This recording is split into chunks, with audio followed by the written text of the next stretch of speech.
Welcome to Millsville Sports, and I want to thank you for helping me keep this channel rolling by subscribing, by sharing with your friends, families, and loved ones. And you agree with me that the World Cup is making emotions tickle by the day, is making people have a roller coaster of emotions and that's what the World Cup is about. So don't be surprised.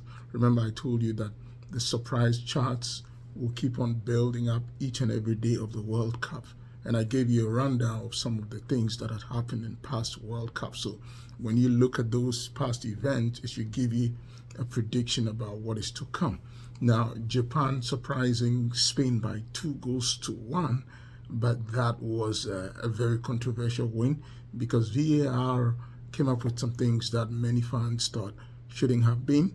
So we'll look at those things. We'll look at the African Legion, Senegal qualifying to the next round of the competition to play against Almighty England. However you want to put a classification of England, but they are a heavyweight for this championship or this competition. Ghana coming up against Uruguay today will be a crunch encounter, an encounter fit for the eyes of the gods. And when we talk about this Ghana-Uruguay encounter, there are some historical antecedents that will help us build up to this upcoming encounter in a few hours to come. Then also a few things. Has Argentina arrived on the big stage yet? Because when I say Argentina has arrived on the big stage of the favorite tag, you'd agree with me that in past tournaments, even though Argentina had come up with a long roll of wonderful players, Ariel Ortega, you have players like Claudio Caniggia, you have players like Batistuta, you have Hernan Crespo, Fernando Redondo, you have Diego Simeone, you have Maximiliano Rodriguez. These are a long list of Argentina that have made the Argentines every now and again championship favorites. But then when they come to the competition itself, it's a different ball game altogether. I'm talking about the post-Diego Maradona era. Then we have the Brazilians also trying to resurrect their fortunes after what happened to them when they hosted the competition. So all these are making the World Cup a mixed bag of emotions, a roller coaster of emotions, and that's what I'm here to discuss about. After the game today, I'll also come up later to give a rundown of the post-game analysis of the things that are to come for the next stage of the competition. That is the knockout, where only you get the knockout punch, boom, you're out of the game or you're out of the competition. That's where the real emotions will reach a certain level that will be very difficult to predict. So let me start with the game between Japan and Spain, which ended 2 goals to 1 in favor of Japan. Now, there was an incident where the second Japanese goal was said to have crossed the line. Now, VAR checks should have monitored and correctly evaluated that situation. It was not to be.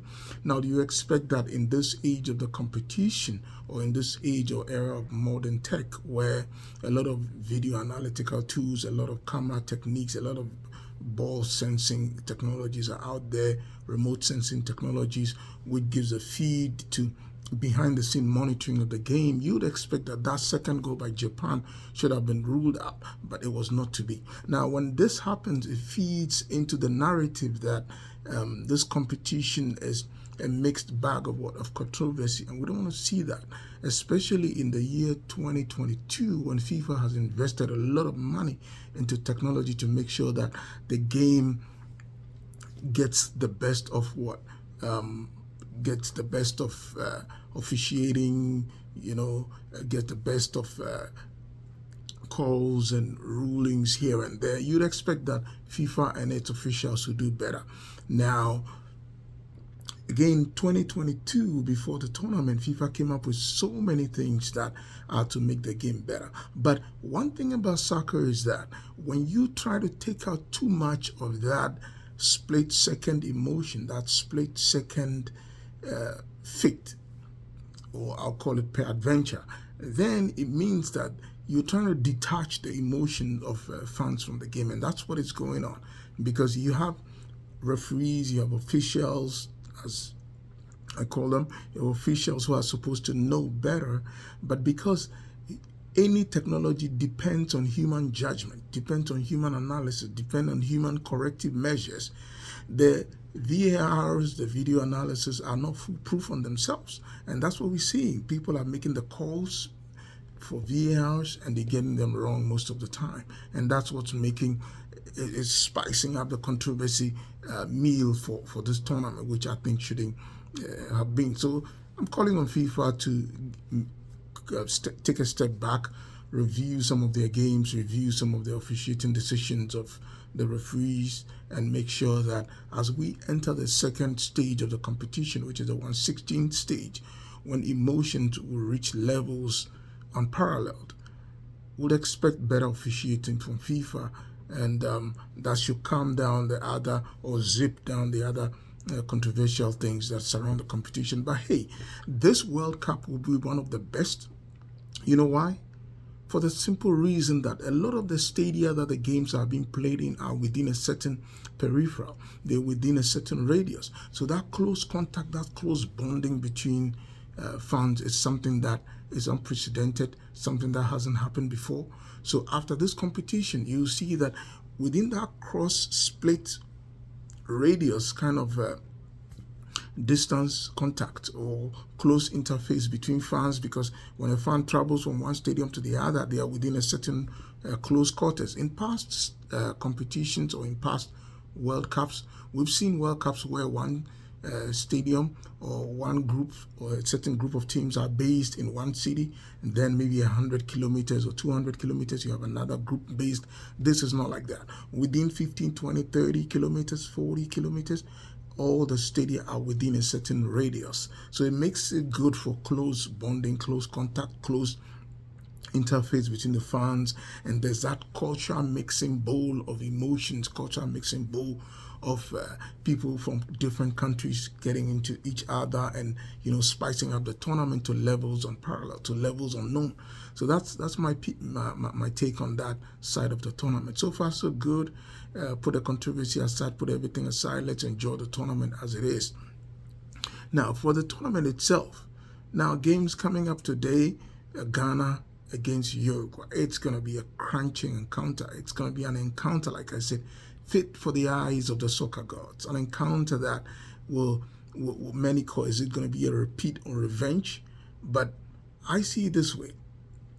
Ghana in 2010 against the Uruguayans at the quarterfinal stage of the competition. The competition was, the game was almost wrapped up. And then Luis Suarez comes up with an intentional handball to deny Ghana a good scoring opportunity, or an almost score, a close call scoring opportunity. Because had it not been Luis Suarez, that ball would have entered the net and Ghana would have zoomed into the semifinals. But then the referee made a call purposely, and that call ensured that Ghana had a penalty. As Samoa steps up, within 3 seconds, that penalty had been missed, and then Uruguay goes on to win the penalty shootout. One of the most intriguing, one of the most suspense-filled games in soccer globally. And when you talk about the two countries, football has a way of bringing what? The repeat chart, bringing a fixture for you to have an opportunity to what? To revenge. If you don't revenge, it will be repeat.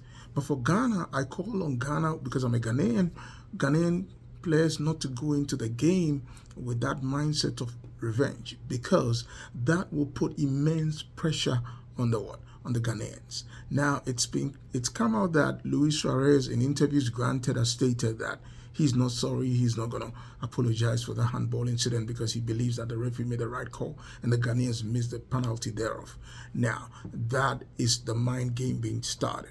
Luis Suarez, having played in Europe, having played with some of the big teams, want to build up the emotions to swift or to gravitate the pressure gauge against the Ghanaians. And that may be a call that is very positive, or it could backfire. So for the Ghanaians, I call them to take the game calmly, be relaxed, calm down the tempo. The Uruguayans will be coming at them to make sure that they instigate the Ghanaians for cards and stuff like that. But if you are a coach and you want to win this game for Ghana, that is Otto Addo, you got to make your boys what? Go in, stay relaxed, stick to their game plan, And then that first 15 minutes, last 15 minutes, those two ends of the games, or those extremes, the initial 15 minutes, the last 15 minutes, that is where most times the African teams are suspect. And the European coaches, the top coaches, they know that. They know that lack of concentration, tactical and discipline during the dying embers of the game is what normally causes the African teams to lose. And they'll play on those emotions, trust me. But I pray for Ghana because I'm a Ghanaian. I'm rooting for Ghana. But I know that it's not going to be an easy game. The Ghanaians will have to sweat it out. They have to sweat toil and blood to make sure that they qualify to the next stage of the competition. And Morocco, oh boy, oh boy. Morocco are in the next stage of the competition. I'll discuss those tomorrow. Senegal are in the next stage of the competition. The African teams are coming home to roost, and they're making sure that they're putting the prediction charts in this membered position. A lot of prediction did not give Morocco a good prediction, but hey, this is soccer right there.